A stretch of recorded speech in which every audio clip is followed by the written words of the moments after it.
Nick and I are so excited to announce a new sponsor of the How to Film Weddings podcast. That is Core Financial. John has used them for a couple years for doing his books and his taxes and his financial planning. I was talking to him about this time last year and he recommended Core to me, and I have been using them for all of 2019. Guys, girls, people listening, what is probably the most stressful thing that you have to deal with regularly in your business? I'm going to go ahead and say that it's books, taxes, and accounting, all of that. Would you agree, John? 100%. And having the team, Jeremy and the team over at Core, as basically another member of my team, an extension of my team, I've been able to focus on what really matters, and that's running my business and taking care of clients. So we are just so pumped to have an option for you out there. They're nationwide. And so if you're interested, definitely check them out. We're going to have episodes with them on soon, but we just wanted to jump on here before the episode to tell you how excited we are, and stay tuned for more from Core Financial. And if you would like more information about Core and what they can do for you, head over to howtofilmweddings.com/core, and you can find out all of the information about them doing bookkeeping, about them doing your taxes, about them giving you a financial plan so that you should know if you should spend money in your business or not in the following months. It's a great investment. Yes, it costs some money, but it's going to save you so much money in the long run by hiring a company like this. We are so excited to have Core on board as one of our sponsors.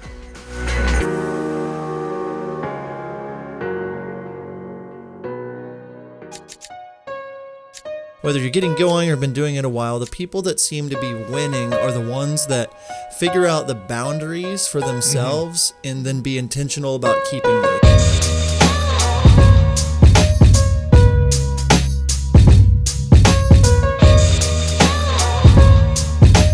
Hello and welcome to the How to Film Weddings podcast. My name is John Bunn. I'm joined today, as always, by my best good bud, Mr. Nick Miller. Nick, how are you, my friend?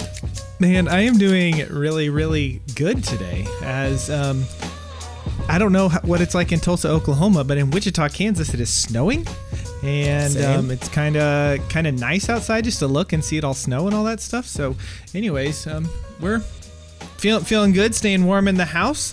We have someone on the podcast today that is their second time on, but we're so excited to have them, and that is Mac and Aaron of Hello Tomorrow.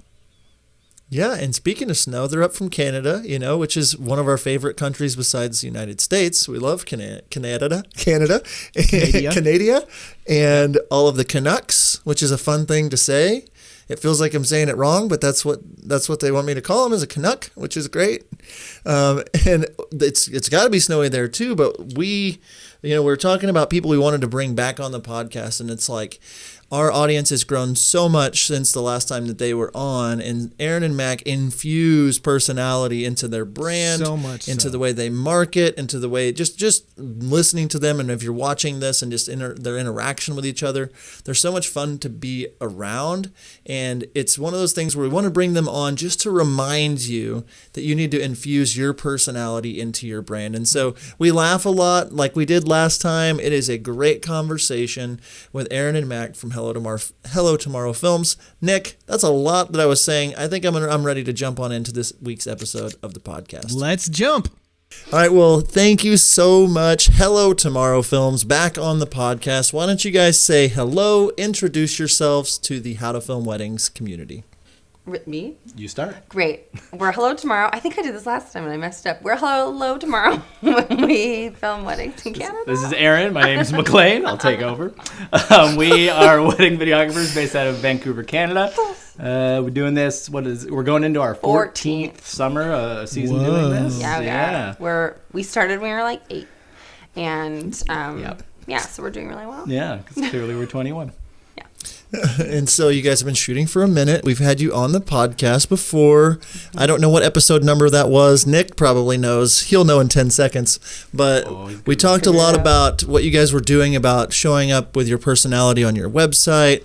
And if you know anything about these two, they are full of personality. They're a ton of fun to be around. Before hitting record, we just laughed until, we almost wet our pants, before hitting record. And so we wanted to talk today a little bit about kind of what you guys have been up to since we recorded, kind of what's on the horizon for 2020, and really jump into just the intentionality with couples, things that you all are doing. So what's been up since we chatted last? I mean, it's been, 8 months maybe? Think so. Since how was the last wedding season? What'd you guys do? What's been going on? Oh, it was just good. Weddings. Just no weddings. free time. Didn't hang out with any friends. Nope. We just filmed weddings. Yeah, filmed weddings and sort of parented. Yeah. And it was great. I think right after we talked with you guys last, we were off to Iceland, which that went well, and that was a good kickoff to our season for sure. Yeah. But we had like a surprisingly full year, but a really good year. And I don't know, I really felt a stronger connection with couples this year. We were kind of worried because since our son's been born, we had to change some things up with how we communicate with our couples, and we were a bit worried, like, if we're doing more FaceTime calls rather than in person, is that going to affect things? But we've altered things around that. We actually felt it really didn't change at all, if anything. Yeah. So it was a good year. And so many like outdoor mountain couples, which are our favorite kinds. I don't know, I just feel like we got a lot of really good ones this year. Yeah, and a lot around British Columbia, the province we live in for you Americans. Oh, dear. He says it so like for you Americans, I know. you filthy Americans. I thought Canadians were nice.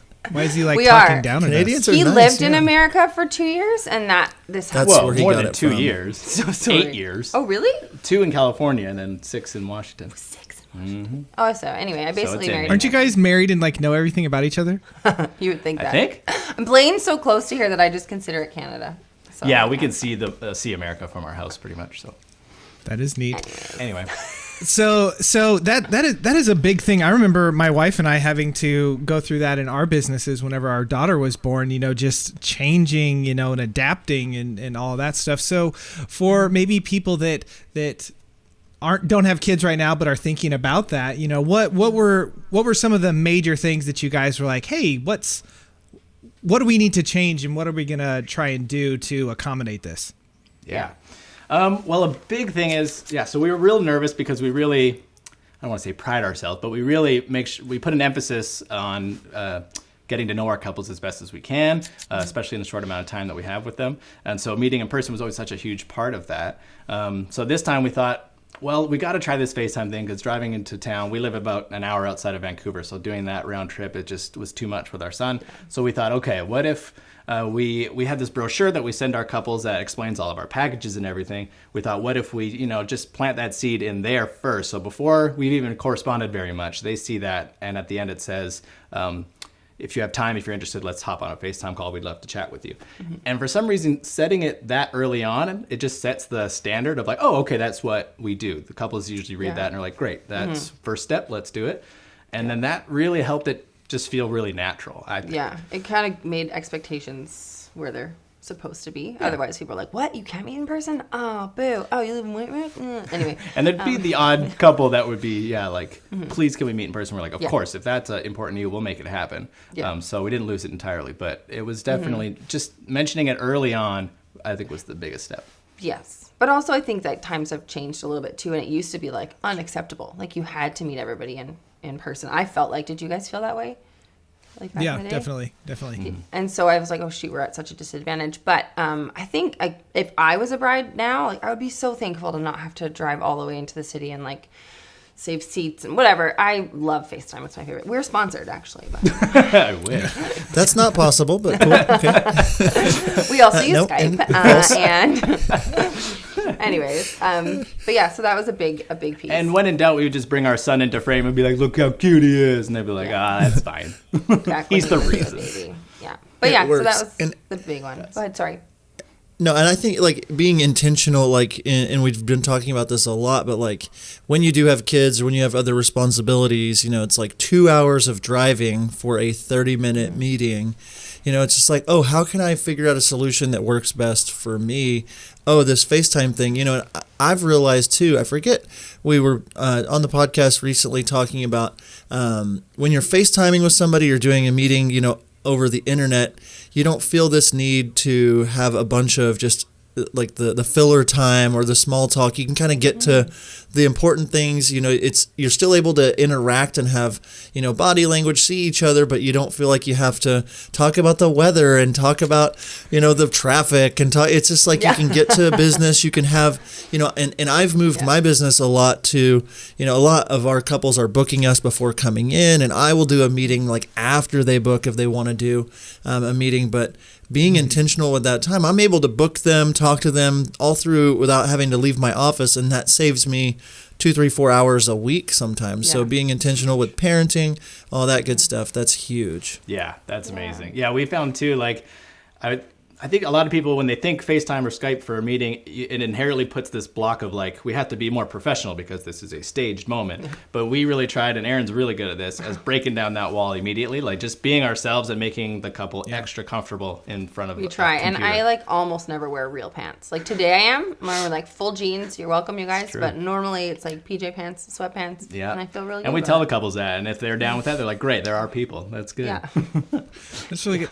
I think that point that you made earlier about saying, hey, we just do a FaceTime call at the bottom of your PDF, and you hear this a lot. I remember people trying to get out of DVDs. They're like, oh, all my couples want DVDs, but I'm like, but your future, they only wanted that because you offered it, and the people in the future, they have no clue unless they have had direct interaction with the other people. So you guys might sit there and be worried about, oh, well, are they going to be mad we're not doing a FaceTime or an in-person meeting? But they have no clue. So to them, what you're doing is totally normal. It's just you guys, I guess, figuring it out on your end. So totally. Yeah. It's weird. You feel guilty anytime we change anything in our package. We're like, oh, we feel so bad. But then who's comparing packages? Exactly. Yeah. Exactly. It's fine. Very, very true. But that's a really good point. Yeah. So what is this PDF that you're sending them? Is that why don't you talk about that a little bit? Yeah, it's kind of just like a brochure that outlines kind of our philosophy on wedding films, our approach, a lot of not so much information about who we are, but there's some images of who we are, and of course images of weddings that really stood out to us and couples that we really want to attract. So, because we used to have an older PDF that was just kind of straight facts. Here's our numbers, our packages. Yeah, here's the explanation of the films, and there you go. And this one also has links to the different kinds of films that we offer, so people can be like, oh, do I want a 15-minute feature? Click. Oh, yes, I do. Yeah. So. And since we've changed, I think it was 2 years ago, we changed to this new PDF where it's much more graphically interesting. So we're having images. Sometimes there's just images. One slide is not even, there's no words. It's just an image, just to kind of help even tell a story through the PDF. Yeah. Telling the story of maybe the experience the couple can expect from us. I think what I personally struggled with, I think you were the same, is I feel like photographers are able to offer a lot more in terms of client, what is the word? Not relationship, client experience. Yeah. Because they can, we printed out some of their engagement photos and we sent it them in this fancy box, and we made a calendar for them with photos. I'm like, we don't have anything physical to turn into something else physical to give to you. Yeah. So we really struggled with what do we want to give to clients? How can we make it a good experience without buying them presents that are unrelated? So anyway, we just thought, we'll just put a lot more effort into the PDF and that experience, and I guess it's been working. It's been really, really helpful. Yeah, people right away be like, oh, they have, first of all, way less questions about what we offer, and then they just have a better idea of what we're all about. And I feel like they're usually sold already by the time they get to the meeting. Typically. Because of the PDF. Oh. Because then usually they're like, yeah, we want to book. We're like, no, we need to meet with you. What if we don't? What if we don't jive? Of course. So anyway, but it's good. Yeah, and I think you said something about wearing PJ pants and being real and being, and it's I think the more that time goes on and people are wanting to hire people over businesses, the more that you can infuse your personality into some of these things. We were on a mentor session recently, and they were showing us their brochure, and it was literally bullet points of the things people could just add on to a package. And I was like, you might want to break that up and make it a little bit more about you all and show you all a little bit more. And you guys do that really well. And I was going to ask, what things are you thinking about? Because I think most wedding filmmakers aren't thinking about themselves as the brand. They're thinking about their films are their brand. What are you guys thinking about? What tips would you have for people to be able to infuse themselves into their own brand? Good question. Thanks. You're welcome. This is what I do now. I think for Aaron it comes more naturally, so I have to think about it a bit more. And when I think about it, I try to just remind myself, like, it's okay to kind of feel embarrassed. You don't have to always be perfectly professional and be a guy with the suit and tie or whatever. You can be yourself, you can laugh at yourself, and that really brings the guard down for a lot of couples. Yeah. They see that, like, oh, you're human? Great, so we connect there. Yeah. And that really sets you off on a good relationship. Well, and especially grooms are already uptight about it usually, and they're like, I don't really want this, I'm nervous. And so then if Mac's kind of a goon, it works out really well. But that's in the meeting point. He was wondering about, like, other ways, I guess. Anyways, all this is good. Yeah. Just keep going. Keep doing what you're doing. It's good. Just keep talking, bickering, so, like, whatever. Thanks. Our marriage is doing really well. No, it is. What was I going to say? Oh, yeah. So we talked about it a lot last time was about the film that we did that we were just like right out the gate, this is who we are. We have to do a new one About Us film, Yeah. A new About Us film. That has changed. Like, I think, like Aaron said, we said that last time, but it's changed the game for us for sure. Because people definitely get a really good taste of who we are right away. And we do want to update that film because we feel like that's the strongest thing a wedding videographer can do is set that right out the gate. And like people, like maybe they found our work on Instagram or on YouTube or Vimeo or something, and that brings them to our website and like, okay, I'm interested. And usually what like confirms things is when they see our About video. Like, oh, these are people I'd like to hang out with. Or like, nope. Not my type. Totally. Yeah. And that's just as good. I would love that. Definitely. We don't want to be your friend either. Problem. You don't want to be our friends. You're obviously the problem. Totally. He's not wrong. He's definitely not wrong. But yeah, because then that removes any awkwardness if you are meeting in person or on FaceTime and being like, oh, you know what, this isn't a good fit.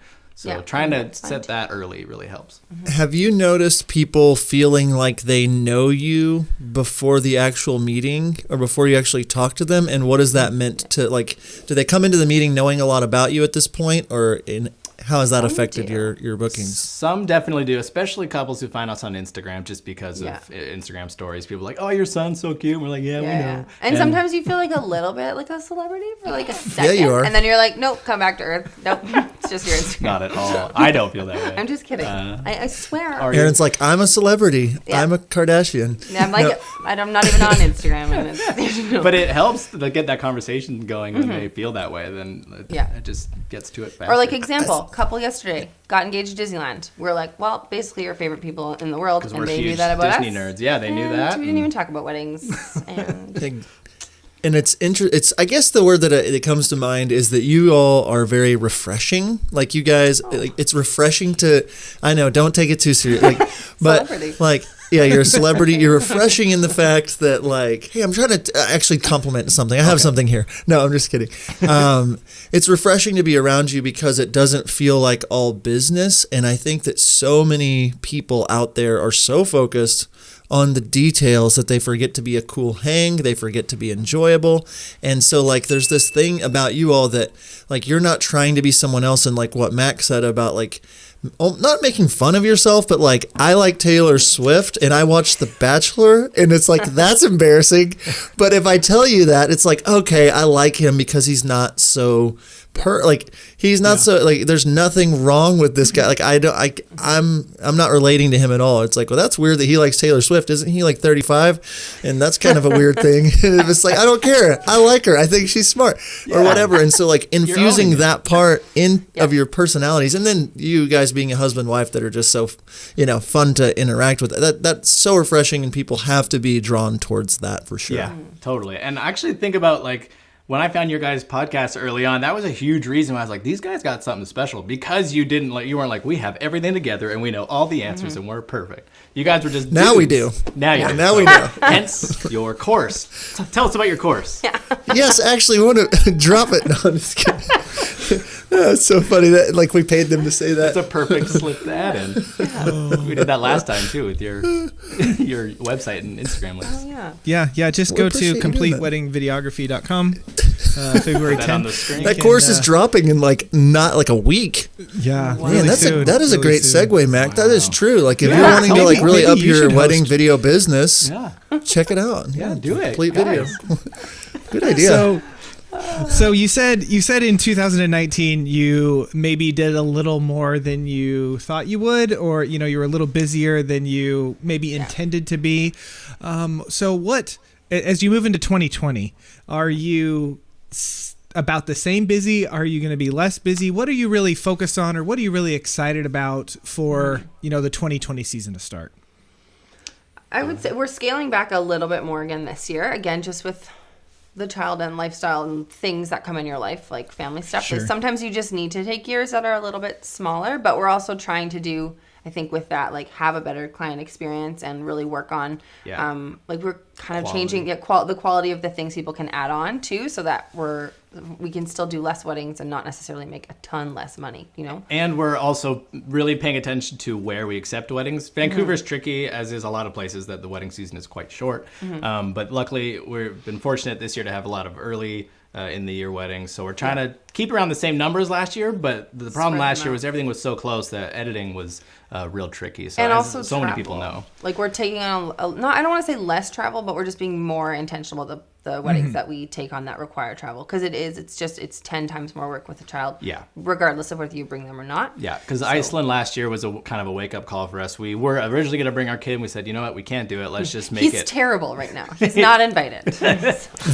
And so we thought, Yeah. he got the boot. Yeah. So we're like, all right, let's just make it a really quick trip. And we were there for, I think it was only 2 nights? Yeah. 3 nights. 2 nights? Anyway, it was crazy fast. We got home, we were just exhausted and beat, and we're like, this isn't sustainable to do. So to be fair, though, that wedding was worth it. I loved it. It was worth it for sure. But to do that kind of thing too often, or even that, and then a normal trip where you can be, like around BC, you can go up to Whistler and back within a day if you really want it. But it's a lot. too crazy. Yeah. So I don't know if you guys know this about children, but if you're tired after a wedding day, they don't care, right? They'll just get up whenever they feel like that. Yes. I've learned that. You guys are far more experienced than us with Excuse that. me? I think one child is the same as many. It's awful. No, I know he's looking at me weird. No, you guys have it way worse than us. Yeah, you have it way worse. You have one at the age that he is at is just a handful. No. You can't rely on him for anything. Yeah, he's 2 and he's a whole lot of fun. But you tell him to do the dishes and he's like, yeah. Nope. So I don't really feel like Just it. stares I'm like, at you. don't climb out of your crib. He's like, I'm going to do it. So that's fun. That's our life. I had to buy him a cage, guys, like a tent cage, so he wouldn't. Perfectly legal. It's a baby purchasable one. cage. Scrubs, the janitor. No, anybody? We don't watch Scrubs. Sorry. Oh, that's too bad. That's too bad. I don't We're think cool. we get it in Canada. That's not available in Canada. So you're being more intentional about paying attention to where, you're like, I know that Jen and I have kind of fallen this when it comes to the travel weddings that we get. And like, it's very possible that we might be in Colorado the first week in May, northern Michigan the third weekend in May, and then Yosemite, California the fourth weekend in May. And so we're just like, we're so excited to travel to all of these places. But then like I look at my calendar and I'm like, like who's going to watch the kids and what are we going to do with that? And just the exhaustedness. So, and for any of you that are out there listening, I really want to get into travel stuff. It looks so, and it does look amazing. Like, especially you follow these people that travel all over the place.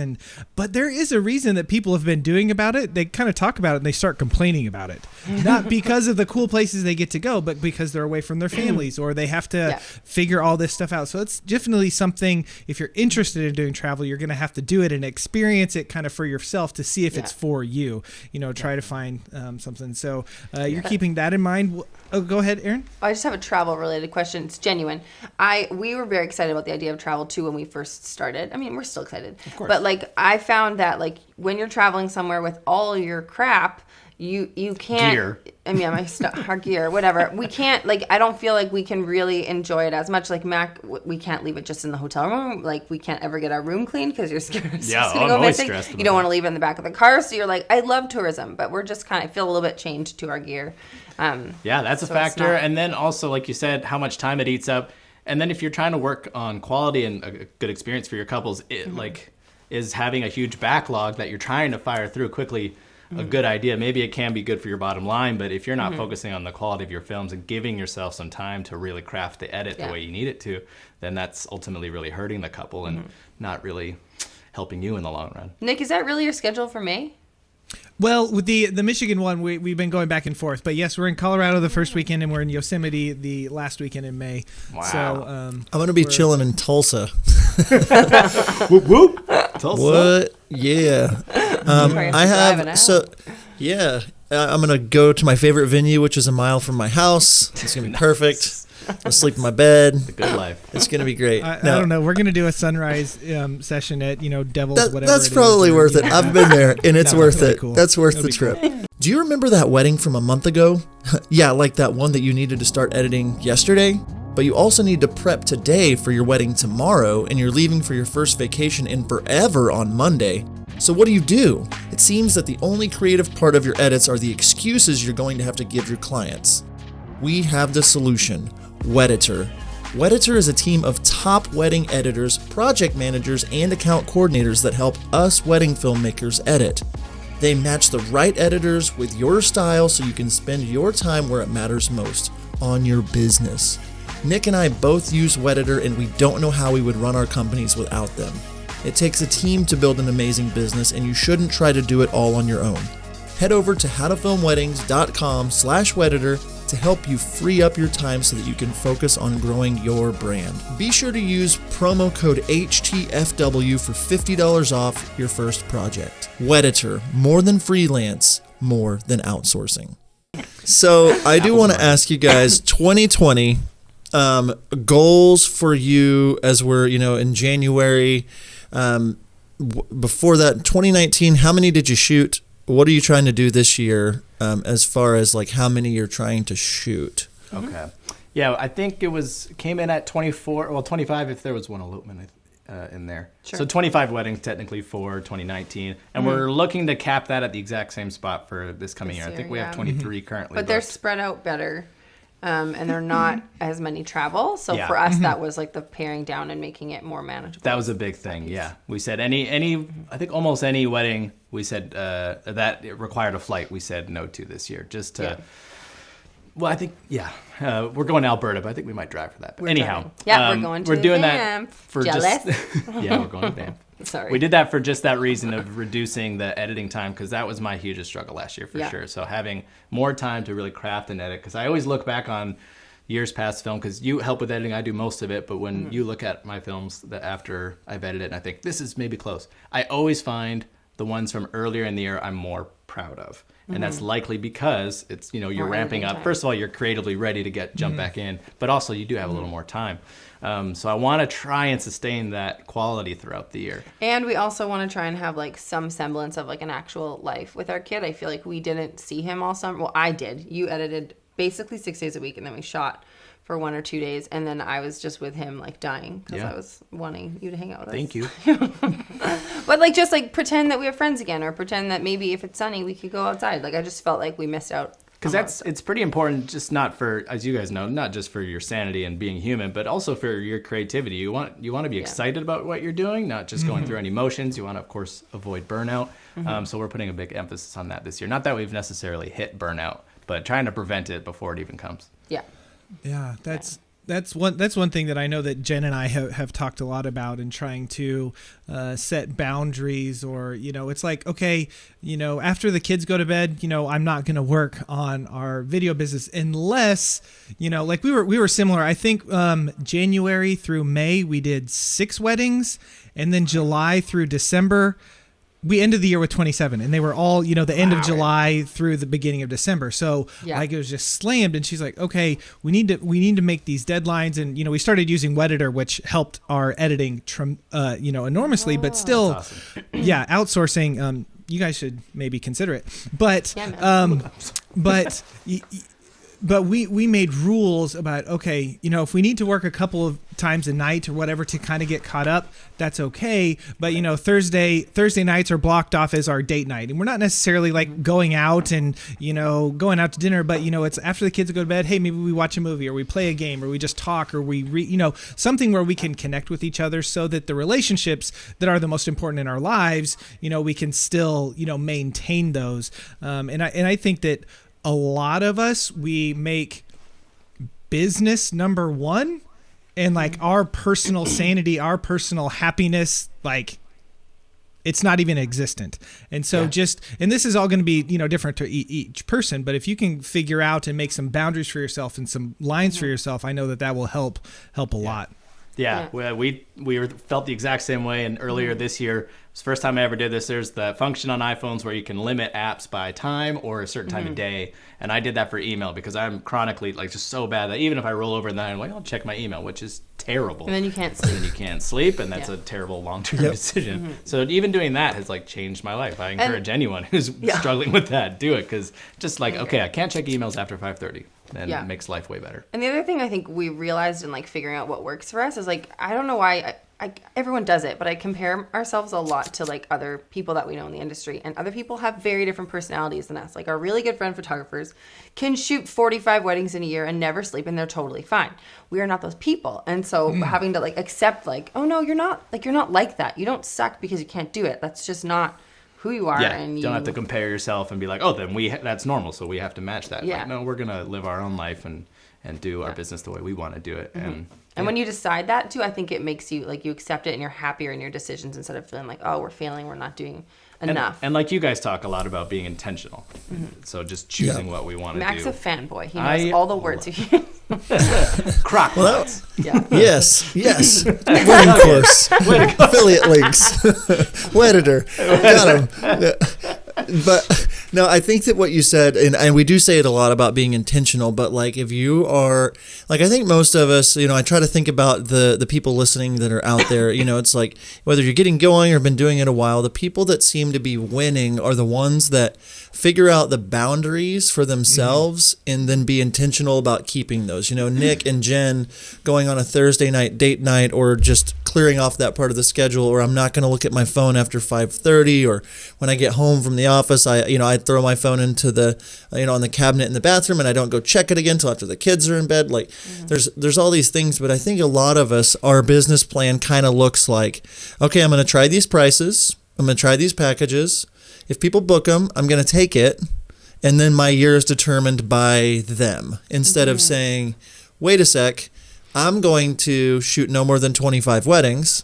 I am not going to edit on Saturdays or whatever, and then you start laying out these boundaries and you start paying attention and focusing on that. And last year was the first year that I really did it. Like I didn't just, and I did 25 weddings. I got paid what I wanted to get paid. It forced me to figure out ways to make more per client in a good way. Like, my average booking was way up, and like the post-booking sales were way up, because it was like, I want to live this lifestyle, but within this amount of weddings. Yeah. And then just being intentional with like one night a month, we're having friends over, and like setting those things up, because as wedding videographers, as, creatives, like we can always work, like we can always be working.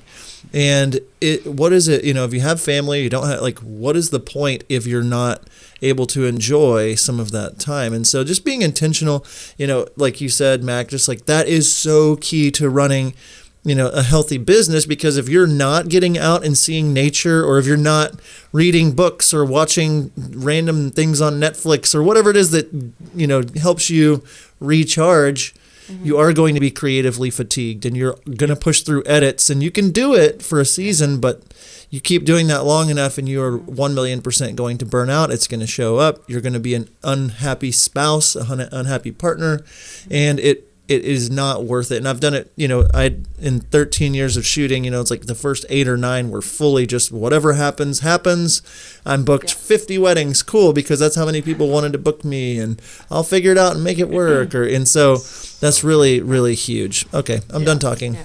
Oh, that's good. That's good. I'm like, yeah, we're the same. We're the same way. It's because, and like you said, because that's one thing for your business, but creatively, I just always remember, like, people ultimately, yes, they're hiring you for the technical reasons that you can capture a video, but a lot of the time, they're, besides your personality, they're like, oh, they're really good at what they do, their artistry, and maintaining the quality of your creativity is so important. And I remember thinking like, oh, creativity is kind of innately in me. I'll always kind of have it there. And then there's moments where you're so busy, you're feeling a little bit burnt out, and you're like, oh, I can't just tap into that whenever I feel like it. I do have to kind of foster it, and that's been big. And one of the worst times to try and be really creative is when you're really backlogged. Because you're like, oh, I want to try this awesome thing, but now this edit that would normally take me 4 days, it might take me 7. And so that's not the time. So if you're on top of everything and you just have it all kind of figured out, then you're able to experiment and do that kind of stuff. So Totally true. Okay, so we have all just told you how to be efficient with your time, and told you all how to prioritize, and you should be good from now on. Just after listening to this podcast. Yeah, right. I agree. You're That's what I don't welcome. think anything can help you in your business other than that, and I guess maybe your guys' course that. So we're done? Soon. We're all done? We have a course. Oh, Speaking of the man. course, have you guys heard? Of course. Oh, man. What? So I think something that a lot of people are really, as they dive in, are really trying to do is tell better stories in their wedding videos and create better edits and that stuff. I remember the one that you guys posted this last year where, what was it? The groom wrote a letter to his bride, and then like she was listening to it on her, like he did a voice memo or something like that. Yeah. Yes. Anyway, I can't tell you how many times since my wife has watched that, she's like, "Can we get our couples to do that?" Like she's like, something kind of like that. So, but I think one of the reasons that you're able to do that type of thing and get that kind of stuff is because you're being really intentional with your couples. You're getting to know them, you're connecting with them. So if someone's listening to this and they're like, man, I want to up that client experience. I want to be intentional. I want to, what are maybe a few things that you might recommend people do so that they can film these creative moments because people are willing to trust maybe the ideas that you have because they've gotten to know you so well? Right. Yikes. The thing that comes to my mind. Did she say yikes? I did say yikes. I love her. This is what I love. I think this is what people love so much about you guys. It's like, you are you, and I love it. Okay, sorry. I'm going to be quiet and listen to Mac. No, that's all right. I know. Hopefully this I is got good. nothing. I look like I know what I'm about to say, but inside I said what she said. Actually, I don't even remember how. I was Do we gonna put need it. to like pause for commercial break so that you guys can like think for a second? Totally. Why right don't you here? plug your I think I'm okay. your new course coming out, and we'll quickly talk about it. Oh, no. Oh, I remember. I do remember what I was. Okay. Okay. I'm ready. I think it can be a temptation for a lot of us, again, when we're so busy, to just, we book a job, we keep in touch with the couple before the day, and then we just show up on the wedding day, somewhat prepared, and we're going to capture everything and make a film. Mm-hmm. If you put in even like half an hour of just sitting and thinking out how do I want this film to look in the end, you don't have to follow it to a T, but if you can kind of have like, okay, these kind of visuals I think support this part of their personality, or I know this moment's going to happen, how can I craft the film around it to build to it and shoot intentionally, really kind of plan out the story how you want it to be before even turning on your camera can be a huge thing. But what was his question? He was saying, well, how can you, like people with trying to up their creativity? Sorry, Is that I was right? like, I don't think that's related to the question. Maybe it's not. Okay, Maybe anyway. I just talk out of my butt. But I was. Oh, go ahead. I mean, I bet you were talking out your butt, but it was a good answer. Okay, all right. But I just keep thinking of this specific couple, and they were like a dream couple because he's in video and loves it, and he's like, I want you guys to do whatever you want. Like, you can ask us to do stuff if you want, like just whatever you want. And we're like, wow, okay, thanks. And then us, like, in addition to that, they were just a very raw couple. Like, I felt on the wedding day almost like in person, almost like I was seeing too much. But then, afterwards, I mean, like, oh, that translates really beautifully. Yeah, and that's film, who they were as people anyhow. But I think also us similarly being just, no walls up, just being ourselves, they felt extra comfortable to be that way and themselves in front of us. And we knew we could do whatever we wanted, so we actually got to think in advance, like, ooh, is there anything specific that we want to try and do that's different in this film, because they will let us. Yeah. And so that was amazing. Yeah. But Yeah. And when it comes to that stuff, I know John's got something that he'll I always share have in a second. something. You always do. But ready. But I think if you are even spending 30 minutes, if you're communicating with your couples the entire time, along sending emails, we have workflows in Honeybook that go out, so we're staying in contact and we're answering questions and we're checking in with them. But if you a month before, 2 weeks before, you have a FaceTime meeting and you talk for just 30 minutes, an hour, and you're really building up that rapport, so they see you as an authority, they see you as someone that knows what they're talking about, they are going to be more likely to do something maybe outside of the box or something they weren't even thinking of because they trust you. And so just spending the time being yourself, getting to know them, can be really helpful from that side of things. Big time. so true. Yeah. And I don't know if we talked about this last time, but do you guys send out like questionnaires to your clients before We do. Yeah, same thing. I feel like that is like hands down the most valuable thing. Especially we have like a personality section. I'm sure you guys have something similar where it's less wedding related, more just life. Yeah, and also to be able to refer back, like, because you meet your clients, you're like, I'm never going to forget what they said. And then, like, the next week, Mac's like, hey, remember this client? I'm like, what was their name? Like, I don't remember. But if it's written down, I'm like, oh, yeah, they wanted this moment was really important. We can build this, but I'm to the And worst. we do take notes. I just can't read your writing. Excuse me. I'm just being honest. Yeah, it's true. Such a waste of time, these notes. Right? No idea what they say. Nope.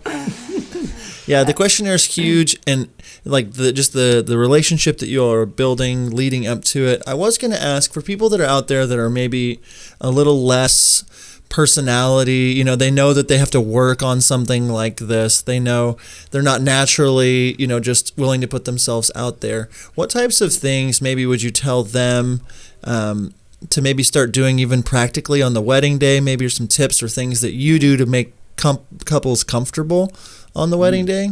That's smart. Go for it. Yeah, well, I say, like, yes, it seems like it comes so easy to us to be personable. But I, for years and years, found weddings just so stressful. Like, I just didn't have it. Also, I was 21 when we started, and I felt so quickly like, I don't belong here. Like, all these, like, 26-year-old, super wealthy, look at this hotel. Like, I just felt like I didn't belong. And so I remember being, like, really quiet, and I found it just made it way more awkward. So I finally decided, because I still find wedding mornings not as much anymore because I'm older than all the brides now. It doesn't matter. But even in the last 5 years, like, just going in and being like, Kate, let's just get it over with. Like just jumping into it instead of being like nervously like, hey, sorry. You mean internally you were saying that? But like physically coming out and being like, hey guys, like, right. I'm filming, like, just ignore me, do your thing, blah, blah, like, whatever. And even though I wasn't super comfortable saying it, I don't want to come in and command the attention of the entire room right out the gate. But I just found it just like, as everyone's like, okay, great. And then everyone can move on and it's totally fine. Yep. And then I don't have to really put any more personality out there the rest of the day unless I feel like it. It's so true. But to put everything in that one moment. Well, and Erin's even more, she's better at being that personality than I am. I'm an introvert for sure. So early on, I especially would always have to remind myself that no one really cares all that much about you in this moment. So if I'm like nervous, I'm like, oh man, and I just have to remind myself, no one's looking at you. The bride's obviously thinking about her day, the groom too, family as well. You're likely very low on the list of people's concerns in that moment. Obviously they care about what you do and what you're there to do. But reminding yourself, hey, like, reality check of what's important today. Be here, be as supportive as you can, and try to put yourself out of that comfort zone just a little bit. You can retreat back in there later. It's totally fine. It's just a small amount of time. Yeah, totally. Just these small little moments of being yourself with the couple can go a long way for them. How do you deliver your wedding films? Dropbox? Disk? A subscription service that is way too expensive? We have the answer for you. Wedflow. Wedflow is a cloud-based digital delivery system that we love. I personally have been using Wedflow for months, and I can't get over how great of a service it is. First off, Wedflow is pay per project. That's right, you only pay for the data that you need. Wedflow uses a premium viewing experience accessible on all modern devices and playback up to 4K. With custom branding and theming, wedding filmmakers can deliver an experience that's truly on brand from start to finish. Head to howtofilmweddings.com/Wedflow and upload your first project for as little as $1 per gigabyte. Wedflow, a whole new take on wedding film delivery. We know the time suck that is searching for the perfect song for your wedding film.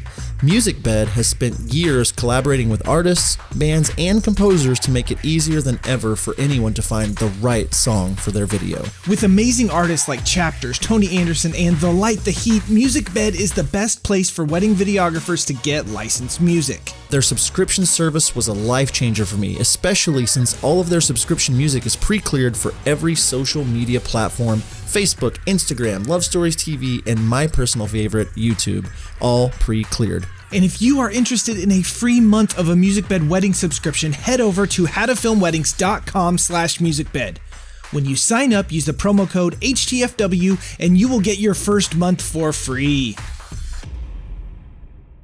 I think when people see that you're just a person and not like an awkward camera person, they can relax. And I'll say things like, "Hey, I'm John. I'm the I'm videographer, filmmaker, video guy. If I'm pointing the camera at you, it's on purpose. They're paying me a lot of money. You're gonna look good on this, so don't worry about me." Or something like that, and like kind of break the ice and just kind of infusing my version of my personality. And then obviously during the morning or as like I'm interacting and having a good time, and like my goal a lot of the times is like I want to lift the room by being in there. I don't want to be like the center of attention, but I want people to be like, wow, that guy was like really cool. Like he was great at his job. He, so many times at the end of a wedding, people are like, wow, you did such a good job today. Like they're telling me I did a good job, and I'm like, you have no idea what I did today. But I'm realizing I think the same thing. True. Yeah. True. The majority of what we do is being a good personality and an uplifting person on a stressful day. It's like mom is stressed that her daughter's going to enjoy the day. The bridesmaids are stressed that their dress is going to be this, or their flowers. Like the bride is obviously. And so like if you can just help be a calming presence and infuse that portion of your personality, like it's going to be good. Things are good. We're here. We're not going to let you look bad. Everything looks good. And then reassuring them. Like I yell at my camera a lot, like especially during the portrait sessions, and I'm like, yes, and I'll say things like, you're gonna love me, or I'll say to the bride, I'll be like, I'm gonna flirt with you really hard, just so you know, I'm gonna flirt until you're married. I'm gonna flirt. I'm gonna flirt with your mom. I'm gonna flirt with the groom. I'll flirt with everybody, and like they just realize, okay, this guy is fun. Like he's not full of himself. I'm not wearing an all black outfit with, things hanging all off of me and a big light. And it's just like just being a good, comfortable person to be around. And that seems exactly like what you guys do. And I'm not like, hello, everybody. It's me, John Bunn, the videographer. I am here. Yeah. I cost a lot of money, and you should think I have lots of Instagram followers. Or it's like, that doesn't matter. Like I'm just a guy that's there. And that's what I'm seeing more and more on the higher end side of things. The people that are able to just command a room without having to be the center of attention.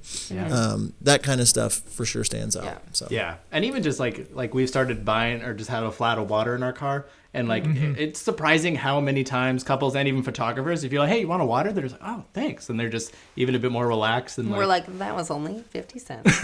You're welcome. But it goes a long way, in helping that. Yeah, a big pillar that my wife and I have in our business is that, we want the couple to enjoy the day. Like, we want them to look back and have good thoughts and good memories. So everything that we do really funnels into that. I'm more of the jokester. Jen's more of a, hey, I'm just going to, take care of the thing and do it. And, so you don't have to worry about it. But, doing those things. And I know John and I talk a lot about this on our podcast of, just serving your clients very, very well. We want to serve them. We don't want to sell to them. And, that's the whole process, right? Of serving them very, very well, really core things for us. So just showing up, being yourself, joking around with them, having them feel comfortable on the wedding day, all of that is actually, serving them well. You might feel uncomfortable, especially if you're really reserved, but if you just walk up, say who you are, say what you're going to do, and then do it, like they don't care. They're not thinking about you. They're not thinking about us, right? They're thinking about all the other things that they have to do. So now we are going to transition very unawkwardly. I did that very, very well to our question of the day. And this is our question of the day presented by Wedditor. More than freelance, more than outsourcing.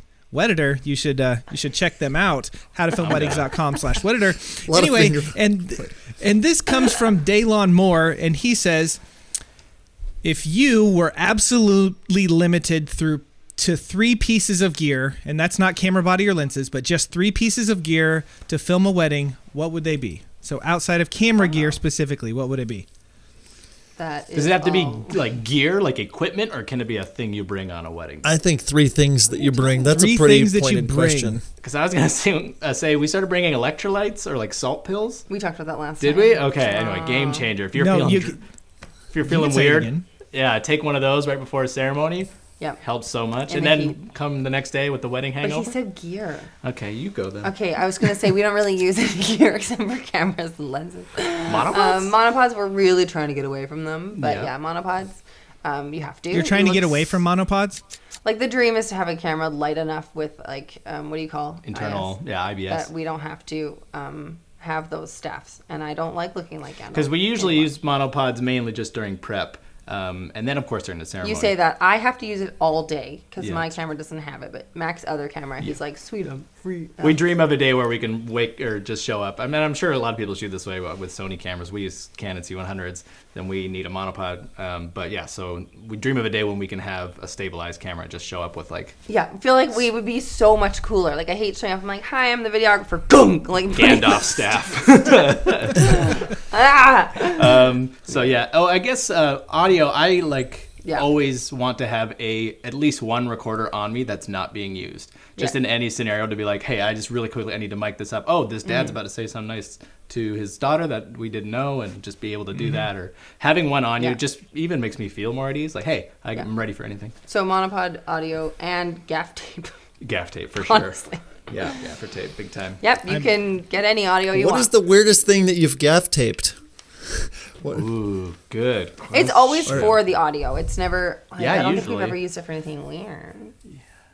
One time I I was on a wedding and my my tripod, like I pulled the leg out, tried to extend it, and the whole leg came off, and like all the pieces like fell out, and it's like, what do I do? And so I quickly, and I was really nervous about this, but I gaff taped it, and it like held for the toast.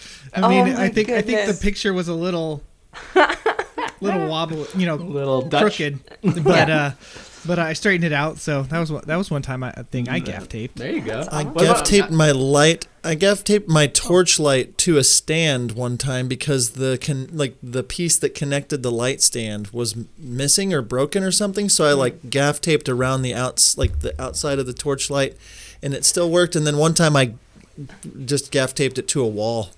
Wow. It was There like, you go. It's a great idea. I remember once we were in Australia for a wedding. We were out doing portraits. Casually in Australia. Just once. The only time we've ever been in that Australia. one time. One time. We were out doing portraits in like a wooded area somewhere. I took a step, ripped my pants right in the crotchal region.